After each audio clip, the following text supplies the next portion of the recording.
오늘은 기독교 철학론 5권의 9강 말씀을 드리고자 합니다.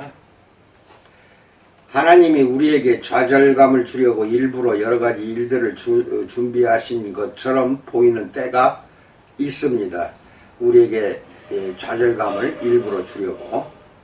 욥기 마지막에 나오는 하나님의 말씀에서 한 가지 교훈을 찾는다면 세상에서 일어나는 일들의 그 모든 복잡한 과정을 이해하는 것은 인간의 몫이 아니라는 가르침입니다. 모든 복잡한 그 과정 이해하는 것, 이건 인간의 몫이 아닙니다. 우리에게는 그럴 능력도 없습니다. 하나님은 욥에게 내가 더 잘할 수 있겠느냐고 따지셨습니다. 욥기 40장 9절로 12절 보세요. 우리는 지극히 자신이 약하고 죽을 수밖에 없는 존재로 드러나는 순간 약하지도 않고 죽지도 않는 누군가에게 폭언을 퍼붓습니다. 그분이 바로 하나님입니다. 내가 약하고 죽을 수밖에 없는 존재라고 드러나는 순간 하나님께 폭언을 퍼붓는다는 것입니다.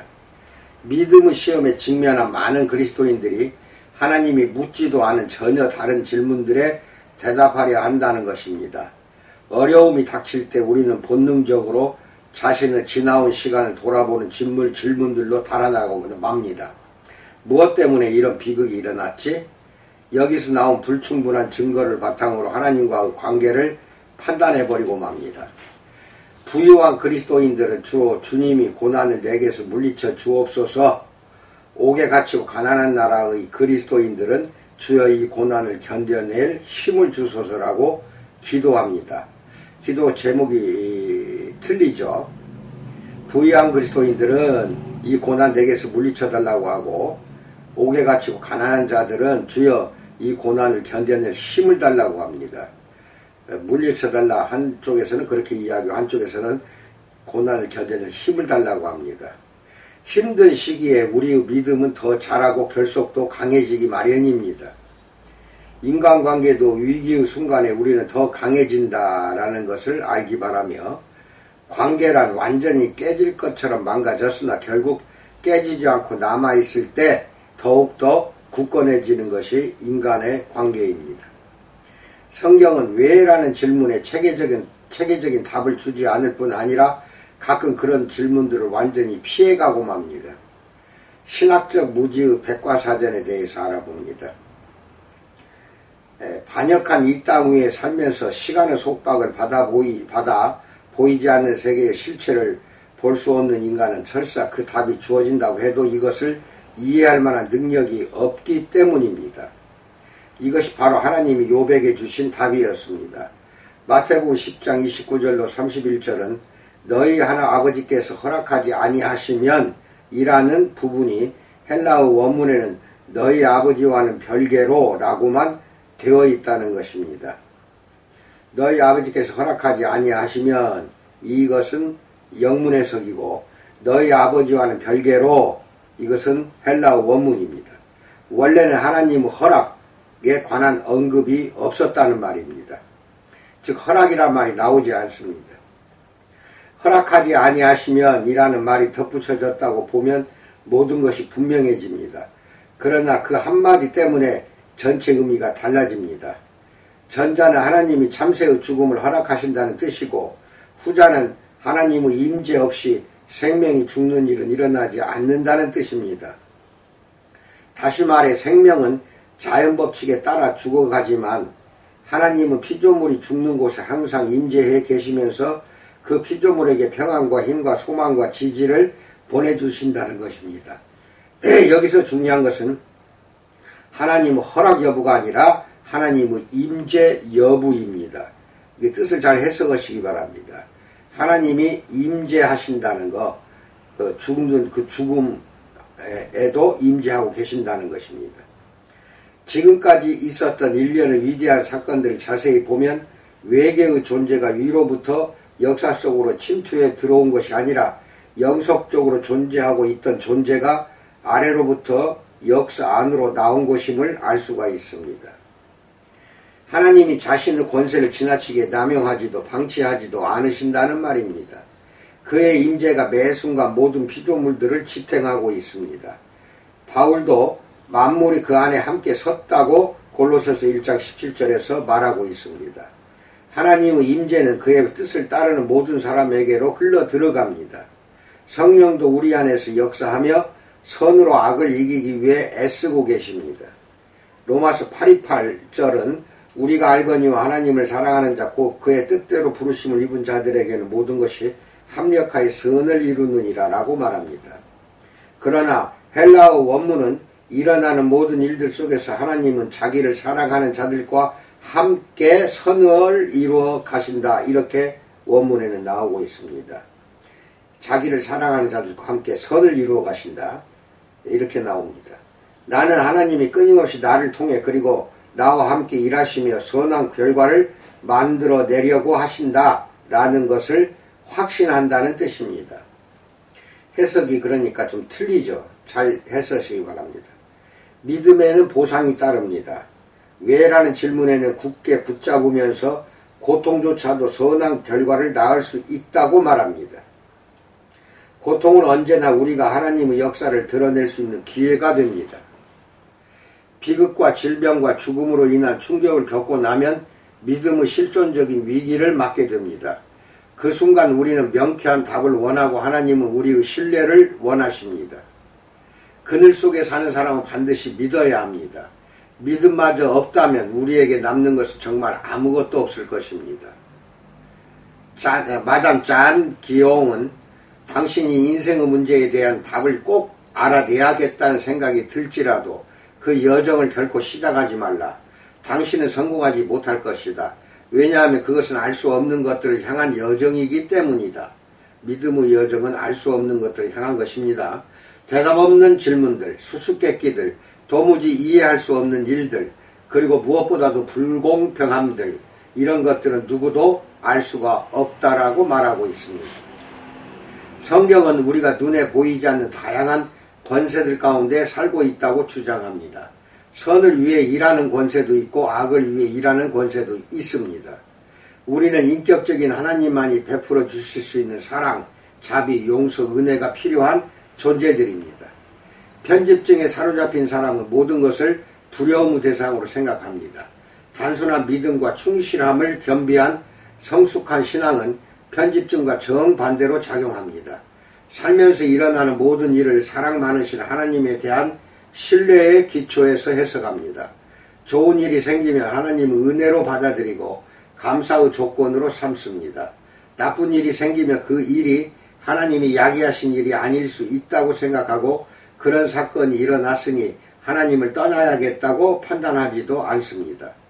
그 모든 일이 하나님의 허락하에 일어나는 것이라고 가정해서는 안 됩니다. 무신론자들은 악한 일에 대해 하나님을 비난하지는 않으면서 어떻게 선한 일에 대해서만 하나님을 찬양할 수 있겠는가라고 말합니다. 하나님과의 관계 속에서 배운 것에 바탕을 둔 신뢰의 태도를 갖는 수밖에 없습니다. C.S. 루이스는 엄청난 희생과 손실처럼 보이는 것을 그는 잠재적인 축복으로 여겼다. 이유는 단 하나, 그가 하나님을 신뢰하고 있었기 때문이다. 자기의 삶 속에 어떤 일이 일어나든 설사 그것이 자신의 바람과 정반대되는 일이라 하더라도 하나님이 그것을 자신에게 유리하고 유익한 일로 바꾸어 주실 것이라고 믿었다라고 말합니다. 성 바질은 양손잡이 믿음에 대해서 말합니다. 바질이 오른손으로 기쁨을 받아들이고 왼손으로는 고통을 받아들이면서 이 두 손 모두가 자신을 향한 하나님의 계획을 이루기 위해 봉사하고 있다고 확신했기 때문입니다.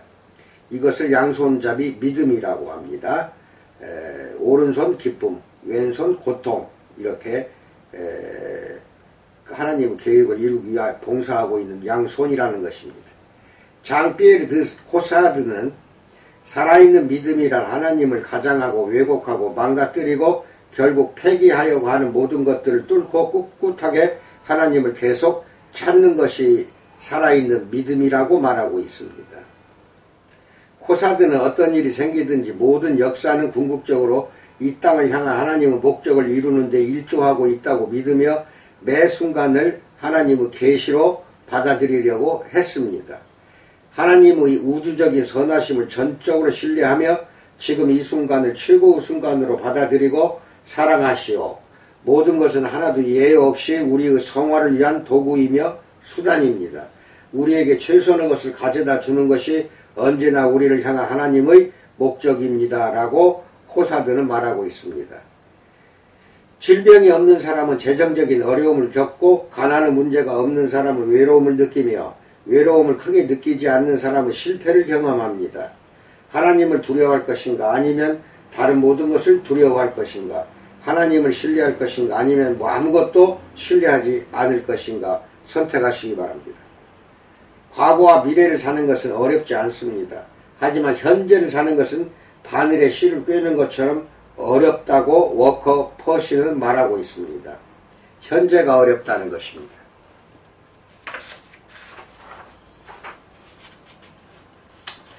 믿음의 뿌리가 땅속에 깊이 뿌리내려 생명수 근원에 닿아만 있다면 가뭄을 이겨내고 풍요의 시간이 올 때 다시 화려하게 꽃피울 수 있을 것입니다. 28쪽입니다. 믿음의 삶은 인내와 소망으로 이루어져 있습니다. 오랜 경험에 의해 형성된 인내와 우리의 신실함은 고난을 감수할 만큼 가치 있는 것이라는 사실이 입증되리라는 소망입니다. 시편의 절반 정도가 겨울같이 추운 느낌을 담고 있지만 마지막 149편과 150편은 희망을 이야기하고 있습니다. 우리가 필연적인 두려움을 일으키게 될 어려움을 하루에 한 번씩 만나게 될 것이라고 말하는 듯 성경은 365번이나 되풀이해서 말합니다. 이는 성경에서 가장 많이 반복되는 명령이기도 합니다. 요한일서 4장 18절 보세요. 현대 도시 생활의 모든 요소들이 우리의 모든 것을 하나님께 내어드리는 일을 방해하고 있습니다. 우리는 돈에 대해 걱정하고 소유해야 할 것과 알아야 할 것에 대해 걱정하며 경쟁 상대에 대해 걱정하고 기타 우리의 통제 범위를 벗어난 일들에 대해 걱정합니다. 이러한 동요 상태를 노이로제라고 표현했습니다. 이를 피해 수도원으로 들어가 침묵과 명상이 가능한 공간을 찾았던 것입니다. 우리의 유용한 행복은 하나님을 기쁘게 해드리는 것입니다. 그리고 우리의 유일한 슬픔은 하나님을 기쁘시게 해드리지 못하는 것입니다. 오직 하나님만을 기쁘시게 해드리기 위해 살아간다면 우리를 압박해오는 근심과 걱정에서 벗어나 자유로워질 수 있습니다. 우리에게 일어나는 근심의 원인을 추적해보면 대부분 다른 삶들에 대한 걱정에서 비롯되는 것이 대부분입니다. 하나님만을 위해 살아가려면 급진적인 방향선회가 필요합니다. 하나님을 기쁘시게 해야 한다면 최우선의 목표로부터 한눈 팔게 하는 유혹들을 과감히 물리치고 돌아서야 합니다. 신앙은 하나님이 나를 기쁘게 해주시는 삶이 아니라 내가 하나님을 기쁘게 해드리는 삶이 신앙입니다. 변화란 우리의 의지가 아니라 은혜를 통해서만 일어납니다. 우리는 다만 하나님께 그 은혜를 간구하고 또 간구하는 수밖에 없습니다. 토마스 머튼은 얼마만큼의 겸손한 순종과 사랑으로 하나님께 완전하게 자신을 드리는가에 비례해서 우리는 하나님에 대한 깨달음을 얻게 된다. 보고 나서 행하는 것이 아니라 행하고 난 후에 보게 된다. 믿기 전에 하나님을 또렷이 보려고 기다리는 자들이 믿음의 여정을 결코 시작할 수 없는 이유가 바로 여기에 있다라고 말합니다. 하나님이 쓰시는 도구가 되지 않고서 우리가 어떻게 스스로 있는 하나님을 알아갈 수 있겠는가요? 유대 랍비는 인간은 누구나 주머니에 돌 2개를 넣고 다녀야 한다. 한 돌 위에는 나는 티끌과 재에 불과하다라고 새기고 다른 하나에는 나를 위해 세상이 창조되었다라고 새겨놓아라. 그리고 필요할 때마다 하나씩 꺼내 사용하라 라고 권하고 있습니다. 돌 2개 중에 하나는 나는 티끌과 재에 불과하다. 또 하나는 나를 위해 세상이 창조되었다. 하나는 부정적인 생각이고 하나는 긍정적인 생각이 써져 있는 돌을 넣고 다니면서 하나씩 꺼내서 사용하라는 것입니다. 앨런 투르벌러드 퀘이커 철학자는 복음은 번번이 사람들의 짐을 덜어주기보다는 오히려 더 많은 짐을 얹어준다고 말합니다. 우리는 종종 기독교가 문제를 해결해 줄 것이라고 말합니다. 어떤 면에서 이 말은 진실입니다. 그러나 그렇게 되기까지 문제는 점점 더 생각해지기만 합니다. 강력한 종교신앙을 받아들이면 지적인 의무는 오히려 더 많아집니다. 역설에서 비롯되는 불안을 피하려는 사람에게 줄 수 있는 최고의 조언은 기독교 신앙을 떠나라는 말뿐입니다.